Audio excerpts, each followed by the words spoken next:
Du mauvais temps, beaucoup de nuages et une conséquence évidente sur la santé, un déficit en vitamine D comme tous les ans en hiver. Le corps en produit grâce aux rayons du soleil et quand on en manque, ce sont les os qui peuvent en souffrir. Une étude paraît d'ailleurs sur ce thème aujourd'hui à Orléans. Isabelle Marc et Régis Rouanet.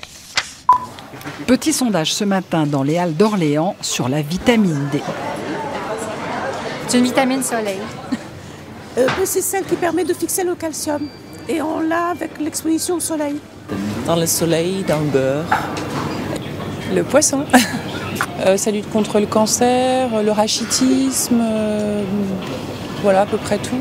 Si certains aliments comme le fromage et les poissons gras contiennent de la vitamine D, seul le soleil permet à l'organisme d'en fabriquer suffisamment.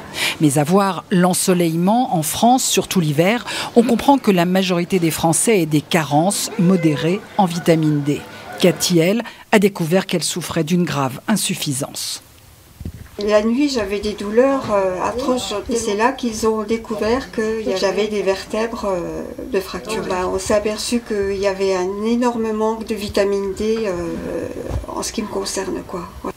Mais en dehors des cas graves, c'est aux enfants et aux personnes de plus de 65 ans les plus fragiles que le docteur Benamou et les rhumatologues préconisent systématiquement des suppléments de vitamine D. Ça prévient le risque de chute et peut-être un peu plus. La vitamine D est bénéfique en matière de système cardiovasculaire, d'hypertension, en matière d'infection, en matière d'immunité.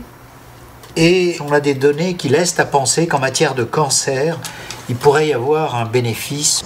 Pour la grande majorité des adultes, reste à profiter des rayons UVB du soleil dès que c'est possible, mais avec modération.